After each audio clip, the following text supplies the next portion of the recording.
Hello my কিউরিজ, আজ আমি চলে এসেছি ব্যারাকপুরের বিখ্যাত মঙ্গল পান্ডে পার্কে। বাইরে থেকে হয়তো একটা সাধারণ পার্ক, তবে ঢুকলেই আপনাদের মনটাই ভালো হয়ে যাবে। যেমন এই পার্কে গিয়ে আমি ভেবেই নিয়েছি আবার একবার যেতেই হবে। এই গঙ্গার পাশে রেস্টুরেন্টস বা বসে একটু আড্ডা দেওয়ার জায়গা, সো পারফেক্ট। তাছাড়া এখন কদিন তো এখানে মেলা বসেছে, এই মেলাটাও অসাধারণ, প্রত্যেকটা জিনিস অসাধারণ।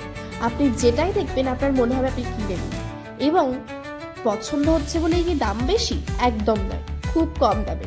আমি তো জাস্ট অবাক, আমি প্রচুর জিনিস কিনেছি এবং কি কি কিনেছি দেখতে হলে পরের ভিডিওতে। আর আমি এখানে পৌঁছালাম কি করে সেটা আপনাদের আগে বলে দিই, যাতে আপনাদের আসতে কোনো সমস্যা না হয়। এখানে যদি আপনারা ঘুরতে আসতে চান তবে কলকাতার শিয়ালদা রেলওয়ে স্টেশন থেকে লোকাল ট্রেন ধরে আসতে পারেন ব্যারাকপুর রেলওয়ে স্টেশন। সেখান থেকে মাত্র 20 টাকায় টোটো বা অটো করে আপনারা পৌঁছে যেতে পারবেন। 10 থেকে 15 মিনিট ম্যাক্সিমাম আপনাদের সময় লাগবে। এরপর আমরা আসি কেন এই জায়গাটা এত সুন্দর। প্রথম, এখানকার এনভায়রনমেন্ট খুব শান্ত। তাছাড়া গঙ্গার ধার, বুঝতেই পাচ্ছেন, কোনো হাওয়া বাতাসেরও অসুবিধা নেই। সামনে খুব গরম পড়ছে, গিয়ে সময় কাটাতে ভুলবেন না। আচ্ছা, এবার আমরা আসল কথায় আসি, মেলা কেমন।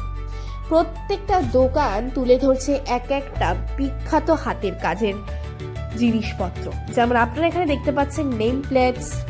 আর এখানেই আমাদের ভালো করে নেম প্লেটসগুলো দেখাচ্ছে, এগুলো খুব রিজনেবল টাকায় আপনাদের নাম পালি সব করে দাম দিচ্ছে। এখানে টেরাকোটার জিনিস আছে, আমি তো এখান থেকে অনেক জিনিস কিনেছি। তাছাড়াও এবার আপনারা দেখতে পাবেন এই যে ফার্নিচারগুলো, এই ফার্নিচারগুলো খুব সুন্দর।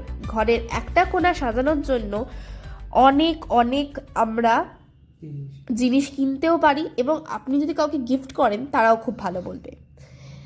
ঠিক আছে, সাবস্ক্রাইব লাইক করতে ভুলবেন না।